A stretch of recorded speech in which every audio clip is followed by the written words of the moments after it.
Hello again, everyone. With their postseason hopes still having a pulse after upsetting Louisville, the Bearcats could ill afford to lose to Providence tonight.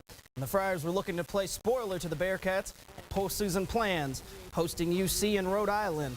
And Cashmere right here is going to push the ball out ahead to Sean Kilpatrick on the wing. He stops and pops. Bearcats would go ahead 65-48 with 7 minutes left to go. But here come the Friars. Marshawn Brooks off the inbounds pass buries the triple. Providence down 67-62. Brooks finished with 27. After Kilpatrick turnover, Duke Mondi finished with the lay-in. Friars down 3. Still down 3 when Mondi, again from the corner all alone. We're tied at 71. Check this out again. Brooks with the ball, he drives and rattles it home, giving Providence their only lead of the game with just 30 seconds left.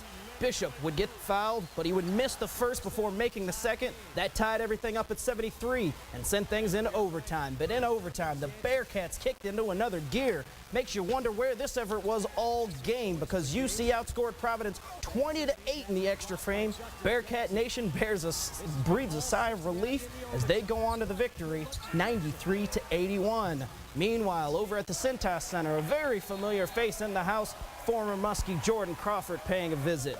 And as March gets closer, Dante Jackson finds his range here from deep for 3 of his 9, and then the 2 Holloway show started. Maybe he wasn't trying to press his former teammate Crawford, or maybe he was just doing what he does best.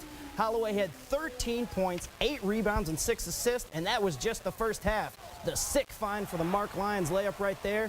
And when the second half started, Holloway was on a mission. He would double his point total to finish with 26 when it was all said and done.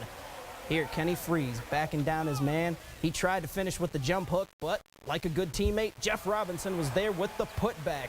And even though this was Holloway's night, check out Lyons right here.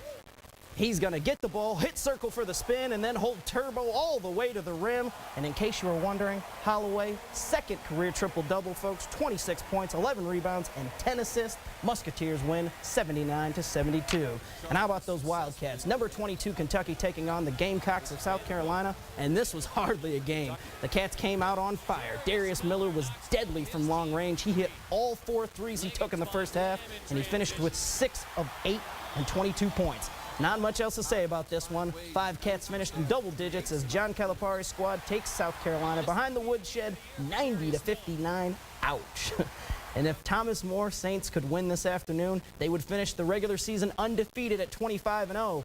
All that stood in the way of the top-ranked team, a date with number 14 St. Vincent. And St. Vincent was the only team to give the Saints any trouble, and that was just a few weeks ago. But unlike the previous game, this one was never in doubt. This is Nicole Dickman right here, and you might want to stay out of her way when she's down low. Offensively, defensively, it didn't matter. The Saints would not beat a 9. Katie Keys with the stuff right there. If it was a fight, they would have stopped it. Thomas More ends their season the way it began, a 73-48 blowout to finish 25-0. And the boys of summer are back, and not a moment too soon. The Reds held their first full squad workout this afternoon, and after the winter we had around here, you would hope that Mother Nature would have given them a break. But most of the workout was held indoors because of rain and strong winds. The first spring training game is just 2 weeks away, scheduled for February 27th against the Cleveland Indians. And last for the night, but number 1 in our hearts, our very own sports director, John Popovich, was bestowed with a prestigious award this afternoon. The man affectionately known around these parts as Popo became one of the 4 members of the 6th class inducted into the Silver Circle. The National Academy of Television Arts and Science honored Popo for his distinguished service within the television industry for 25 years or more within the Ohio Valley area. I think I speak for everyone when I say that not only was it a well-deserved honor for Popo, but you couldn't find a more humble and respected individual to bestow this upon. Congratulations to Popo, who took time to share how he made it to this moment. The 1 hour every night, he's very liberal. We could do whatever, but we had to sit and watch the news. And you better be quiet during the news, especially when Cronkite was on. And we sat and watched the news, and I fell in love with guys that were in different places and did packages. And frankly, I started as a news guy. That's really what I wanted to do. So I was lucky from that perspective. And we're very lucky to have him. Thank you, Popo, and congratulations. We're back with more after this.